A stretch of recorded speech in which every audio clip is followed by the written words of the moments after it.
rated M for mature. The weapons need to feel heavy and powerful, and when you blast something, you want to see lots of chunks.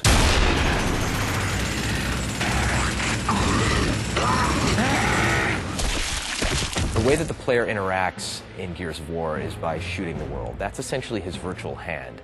And what he does is he essentially reaches out and touches the environment. He's touching his enemies to eventually defeat them by unloading bullets into them. The gun is the only thing keeping you alive in the game, and so you're constantly sort of looking for the next good weapon, the next weapon you can find, the next piece of ammo, and it's sort of that search. Sort of you can do that bond of that this is what I need to survive. The weapons in Gears generally tend to shy away from some of the kind of laser beamy weapons you see in a lot of sci-fi environments. It was really more about something that looks like a gun, feels like a gun.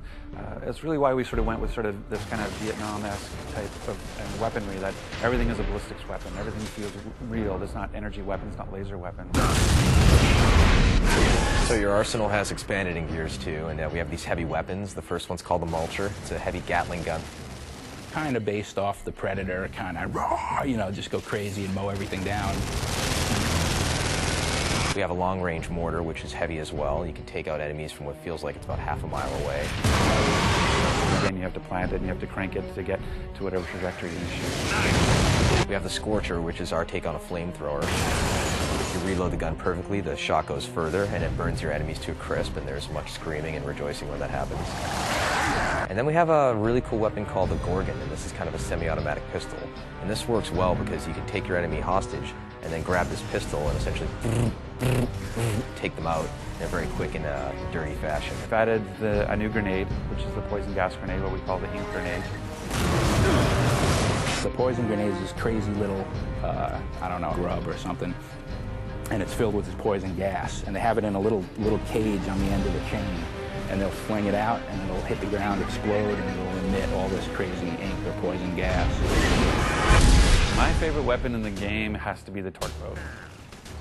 I just love the whole, like, the fact that it sticks and they have a moment of pause to know that they're about to die, and then they pop. I just love. And what's great in Gears 2 is we've actually added dialogue for that pause, that we actually have the event of, and something explosive is stuck into you, and you get, some people have that half second to go, uh-oh, and then blow up. In adding more into the Gears franchise, we wanted to basically continue the idea of the executions that were in the first one. When you play multiplayer of Gears, it's not just about playing it, it's also about watching it. If you die in Gears, you're forced to watch for a little while. That's a very powerful thing when you know other people are looking at you. And if you knock your enemy down, he's trying to crawl away, and you have an option to do all sorts of cool, nasty, hideous things to him, you're going to do it, and you're going to get a good reaction from the crowd. Yeah, I kind of like the beatdown, like when you turn the guy over and you can punch him out. I think that's really cool visually.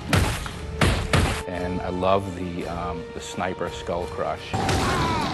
You know, he just takes that sniper rifle, swings it over his head, and you can just flatten dudes, which is great. And I still like the curb stomp. I mean, but now we turn the guy over and you can crush his head from the front.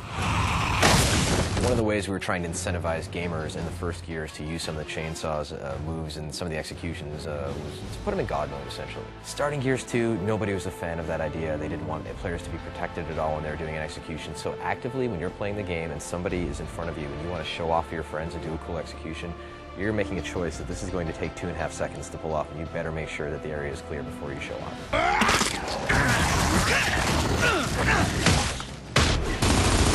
In Gears 1, when two players would come at each other with chainsaws, it was pretty much a random outcome as far as who would win.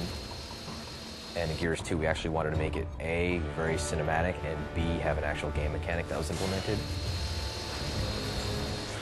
The bottom line is when two characters in Gears engage in a chainsaw duel, it lasts basically 2 seconds tops. Sparks are flying, you know, they grunt, and then it's over. And we're like, you know, all we basically have time for is just a quick button mash. So let's see, you know, how many times a person can hit B, and then whoever wins, wins. One word, blood. It's a bigger game. It's just bigger scope, larger creatures, more epic scale, etc. And we want to make sure that the player still feels like what he's doing in this universe matters. Nothing says I'm doing damage more than just seeing a blood effect come off of him. And so we've been doing that. Even our bigger creatures, we actually added gore skeletons so that when you can shoot them, you can actually have things fall off of them. I mean, you can just blow guys up to smithereens now. You will see entire chunks coming out of them.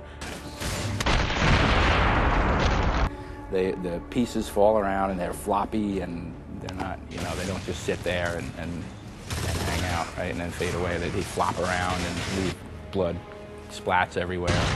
We use the term intimate violence to describe Gears of War. Even though we've sort of grown the scope of the combat and sort of bigger weapons as well, we still have these sort of intimate moments with the combat. It's like that old sort of cowboys and Indians feeling in the woods, you know, it feels really personal and really intimate. Running away won't help! I'll just shoot you in your asses!